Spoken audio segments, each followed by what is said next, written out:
টুপিবিহীন সালাত আদায় করলে কি সালাতের পরিপূর্ণ নেকি পাওয়া যাবে? ভাই আব্দুল কাইয়ুম, সালাত টুপিবিহীনভাবে আদায় করলে সালাতের পরিপূর্ণ সওয়াব আপনি পাবেন।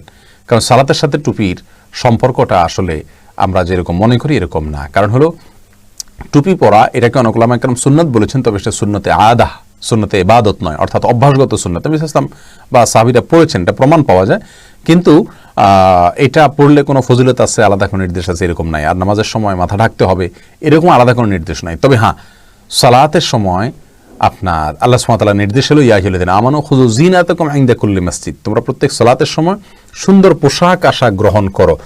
এখানে পোশাককে সুন্দর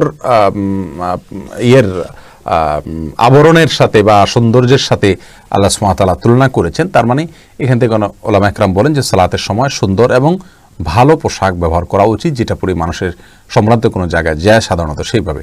অতএব আমাদের দেশে যেহেতু সালাতে মানুষ টুপি পরে সালাত আদায় করে, টুপি ছাড়া কেউ পড়ে না, অতএব আপনি টুপি পরে সালাত আদায় করাই উত্তম আমরা বলবো। কিন্তু টুপি পরে সালাতে করতে হবে এরকম কোনো বাধ্যবাধকতা নাই। কেউ টুপি ছাড়া সালাতে করলে কোনো অসুবিধা নেই, কারণ টুপি পরাটাই ইসলাম শরীয়তে কোনো গুরুত্বপূর্ণ বিষয় নয়।